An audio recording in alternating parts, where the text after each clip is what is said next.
ಪರಿಶುದ್ಧನು ಪರಿಶುದ್ಧನು ಪರಿಶುದ್ಧನೆಂಬುದಾಗಿ ಪರಲೋಕದಲ್ಲಿ ಕೋಟಿಗಟ್ಟಲೆ ದೂತರುಗಳಿಂದ ನಿತ್ಯ ನಿರಂತರವು ಆರಾಧಿಸಲ್ಪಡುವಂತಹ ದೇವಾದಿ ದೇವನೇ, ರಾಜಾದಿರಾಜನೇ, ಯೇಸು ರಾಜನೇ, ಸರ್ವಶಕ್ತಿವಂತನೇ, ಸರ್ವೋನ್ನತನೇ, ಸರ್ವಾಧಿಕಾರಿ, ಸರ್ವ ಲೋಕಗಳನ್ನು ಮಾತಿನಲ್ಲೇ ಉಂಟು ಮಾಡಿದಂತ ನಮ್ಮ ಒಳ್ಳೆಯ ತಂದೆಯಾದ ದೇವರೇ, ನಮ್ಮ ಒಳ್ಳೆಯ ಗುರುವನೇ, ನಮ್ಮ ಪ್ರಾಣ ಪ್ರಿಯನೇ ಯೇಸುವೇ, ಮತ್ತೊಂದು ಆವೃತ್ತಿ ಈ ಪುನರುತ್ಥಾನ ದಿನದಂದು ಸ್ವಾಮಿ ನಮ್ಮೆಲ್ಲರನ್ನು ನಿನ್ನ ಪಾದ ಸನ್ನಿಧಿಗೆ ಸೇರಿಸಿಕೊಂಡಿದ್ದೀರಿ, ಕರೆತಂದಿದ್ದೀರಿ ಸ್ವಾಮಿ. ನಿಮಗೆ ಸ್ತೋತ್ರ ಸಲ್ಲಿಸ್ತದೆ.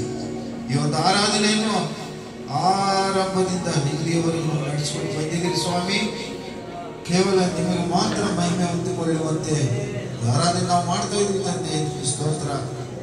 ಈ ಸಮಯ ಒಳ್ಳೆಯ ಸಮಯ ದೇವ, ನೀವು ನಮಗೆ ಕೊಟ್ಟಿರುವಂತಹ ಈ ಭಾಗ್ಯಕ್ಕಾಗಿ ಸ್ತೋತ್ರ ಸಲ್ಲಿಸ್ತಾ ಇದ್ದೀವಿ ದೇವ. ಲೋಕಕ್ಕಾಗಿ, ನನಗಾಗಿ, ನಮಗಾಗಿ, ನಮ್ಮೆಲ್ಲರಿಗಾಗಿ, ಮನುಷ್ಯರಿಗಾಗಿ,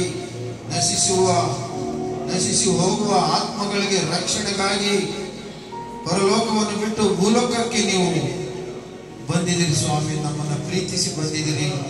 ನಾವು ಮಾಡಿದ ತಪ್ಪುಗಳು, ಅಪರಾಧಗಳು, ಪಾಪಗಳನ್ನು ಕ್ಷಮಿಸಿ ಪ್ರೀತಿಸಿ ನಿಮ್ಮ ಪರಿಶುದ್ಧ ರಕ್ತದಿಂದ ನಮ್ಮನ್ನು ಕೊಂಡುಕೊಂಡು, ನಿಮ್ಮ ಪರಿಶುದ್ಧ ರಕ್ತದಿಂದ ನಮ್ಮನ್ನು ತೊಳೆದು ಶುದ್ಧಿ ಮಾಡಿ ನಮ್ಮನ್ನು ಪರಿಶುದ್ಧರನ್ನಾಗಿ ಮಾಡಿದ್ದೀರಿ.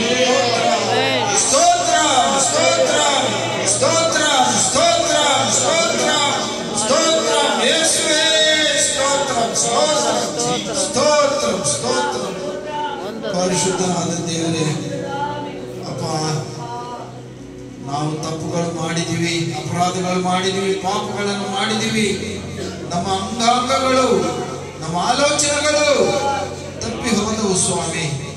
ಆದರೆ ನಮ್ಮನ್ನು ಪ್ರೀತಿಸಿ ಕ್ಷಮಿಸಿ ಅಪ್ಪ, ನೀನು ಮಾಡಿದ ತ್ಯಾಗ ಸ್ವಾಮಿ, ಸಮರ್ಪಣೆ, ಸಿಲುಬೆಯಲ್ಲಿ ನಿಮ್ಮ ಪ್ರಾಣವನ್ನು ತ್ಯಾಗ ಮಾಡಿದ್ದಾನೆ, ಸಮರ್ಪಿಸಿದ, ಸತ್ತು ಹೂಣಲ್ಪಟ್ಟು ಸಮಾಧಿಯಾಗಿ 3ನೇ ದಿನ ಜೀವಂತವಾಗಿ ಪುನರುತ್ಥಾನನಾಗಿ ಮರಣವನ್ನು ಗೆದ್ದುಕೊಂಡು ಜೀವನ ತಂದೆಯಾಗಿ ಬಂದಿದ್ದೀರಿ ಸ್ವಾಮಿ. ಇವತ್ತು ಕೂಡ ನಿಮ್ಮ ಜೀವನದಲ್ಲಿದ್ದೀರಿ ಅಪ್ಪ. ಜೀವನ ತಂದೆ, ನಿಮ್ಮ ಸ್ತೋತ್ರ. ನಮ್ಮೆಲ್ಲ ಪ್ರಾರ್ಥನೆಗಳನ್ನು ತಂದೆಯಾದ ದೇವರಿಗೆ, ಸೃಷ್ಟಿಕರ್ತನಾದ ದೇವರಿಗೆ ವಿಜ್ಞಾಪನೆ ಮಾಡಲಿಕ್ಕಾಗಿ ನೀವು ಜೀವಂತವಾಗಿ ಬಂದಿದ್ದೀರಿ. ತಂದೆಯ ಬಲಭಾಗದಲ್ಲಿ ನಿಂತುಕೊಂಡಿದ್ದೀರಿ ಸ್ವಾಮಿ. ನಮ್ಮೆಲ್ಲರೂ ನೋಡ್ತಾ ಇದ್ದೀರಪ್ಪ.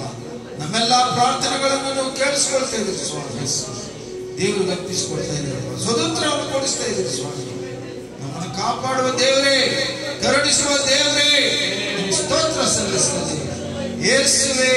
ಮತ್ತೊಂದು ಆವೃತ್ತಿ ಸ್ವಾಮಿ, ಸಭೆಯನ್ನು, ಸಭಾ ಪಾಲಕರನ್ನು, ಪ್ರತಿಯೊಬ್ಬರನ್ನು, ನನ್ನನ್ನು, ನಮ್ಮನ್ನು, ನಿಮ್ಮನ್ನು, ಎಲ್ಲರನ್ನು ನಿಮ್ಮ ಪಾದಕ್ಕೆ ಸಮರ್ಪಿಸಿಕೊಳ್ತಾರೆ ದೇವ. ಈ ಮೇಜಿನ ಮೇಲೆ ಇಟ್ಟಿರುವಂತಹ ಪದಾರ್ಥಗಳು ನಿನಗೊಪ್ಪಿಸಿಕೊಳ್ತಾ ಇದ್ದೀವಿ ಸ್ವಾಮಿ. ಶಕೀನ ಮೇಘದ ಶಕ್ತಿಯಿಂದ ಮೇಲೆ ಇಳಿಸಿರಿ, ಪುನರುತ್ಥಾನ ಶಕ್ತಿಯಿಂದ ಇದನ್ನು ಅಭಿಷೇಕಿಸಿರಿ. ತಂದೆ, ಕುಮಾರ, ಪರಿಶುದ್ಧಾತ್ಮರ ನಾಮದಲ್ಲಿ ಈ ರೊಟ್ಟಿಯನ್ನು ನಿಮ್ಮ ಪರಿಶುದ್ಧ ಮಾಂಸವನ್ನಾಗಿ ಮಾರ್ಪಾಟು ಮಾಡಿರಿ. ತಂದಿರುವಂತಹ ದ್ರಾಕ್ಷರಸವನ್ನು ನಿಮ್ಮ ಪರಿಶುದ್ಧ ರಕ್ತವನ್ನಾಗಿ ಇದನ್ನು ಮಾರ್ಪಾಟು ಮಾಡಿರಿ ಸ್ವಾಮಿ. ಸ್ತೋತ್ರ ಸಲ್ಲಿಸಿರಿ. ನಾವು ಪರಿಶುದ್ಧವಾಗಿ ಇದ್ದುಕೊಂಡು ಈ ಪರಿಶುದ್ಧ ಸಂಸ್ಕಾರದಲ್ಲಿ ಭಾಗವಹಿಸಲಿಕ್ಕಾಗಿ ದೇವಾನ ಕರುಣಿಸಲಿಕ್ಕಾಗಿ ಸ್ತೋತ್ರ ಸಲ್ಲಿಸ್ತಾ ಇದ್ದೀವಿ. ಈ ಕಾರ್ಯವನ್ನು ನಿನಗೂ ಅರ್ಪಿಸಿಕೊಡ್ತಾ ಇದ್ದೀವಿ ಸ್ವಾಮಿ. ಮುಂದಿರುವ ಕಾರ್ಯಕ್ರಮ ಕೂಡ ನೀನೇ ನಡೆಸಿ ಮಹಿಮೆ ಹೊಂದಬೇಕಾಗಿ ನಮ್ಮನ್ನು ಸಮಸ್ತವನ್ನು ನಿಮ್ಗೆ ಅರ್ಪಿಸಿಕೊಡ್ತೀವಿ, ತಗ್ಗಿಸಿಕೊಡ್ತು. ನಿಮ್ಮ ನಾಮವನ್ನು ಹೆಚ್ಚಿಸುತ್ತಾ ಬೇಗನೆ ಬರಲಿರುವ, ಅತಿ ಬೇಗನೆ ಬರಲಿರುವ ನಜರೇತಿನ ಯೇಸು ಕ್ರಿಸ್ತನ ಪರಿಶುದ್ಧ ನಾಮದಲ್ಲಿ ಪ್ರಾರ್ಥಿಸಿ ಬೇಡಿ ಹೋದಿದ್ವಿ ನಮ್ಮ ಪರಲೋಕದ ತಂದೆ. ನಾನು ನಿಮಗೆ ತಿಳಿಸಿಕೊಟ್ಟ ಉಪದೇಶಗಳು ಕರ್ತನಿಂದ ಹೊಂದಿದ್ದೇನೆ. ಅದೇನೆಂದರೆ, ಕರ್ತನಾದ ಯೇಸು ತಾನು ಹಿಡಿದುಕೊಳ್ಳಲ್ಪಟ್ಟ ರಾತ್ರಿಯಲ್ಲಿ ರೊಟ್ಟಿಯನ್ನು ತೆಗೆದುಕೊಂಡು ದೇವರಿಗೆ ಸ್ತೋತ್ರ ಮಾಡಿ ಅದನ್ನು ಮುರಿದು, ಇದು ನಿಮಗೋಸ್ಕರವಾಗಿರುವ ನನ್ನ ದೇಹ, ನನ್ನ ವಿನಂತಿಸಿಕೊಳ್ಳುವುದಕ್ಕೋಸ್ಕರ ಹೀಗೆ ಮಾಡಿರಿ ಅಂತ ಹೇಳಿದರು. ಎಲ್ಲರೂ ಕೂಡ ನಿಮ್ಮ ಕೈಗಳಲ್ಲಿ ಎತ್ತಿ ದೇವರ ಶಿಬಿರಕ್ಕೆ ಗುರುತಾಗಿರುವಂತಹ ಈ ರೊಟ್ಟಿಗೋಸ್ಕರ ದಯಮಾಡಿ ನಿಮ್ಮ ಕೈಗಳನ್ನ ಎತ್ತಬೇಕಂತ ಹೇಳಿ ಪ್ರಾರ್ಥನೆ ಮಾಡ್ತಾ ಇದ್ದಾರೆ. ಅಮ್ಮವರು ಇದಕ್ಕೋಸ್ಕರ ಪ್ರಾರ್ಥನೆ ಮಾಡುವಾಗ ದಯಮಾಡಿ ನಿಮ್ಮ ಕೈಗಳನ್ನು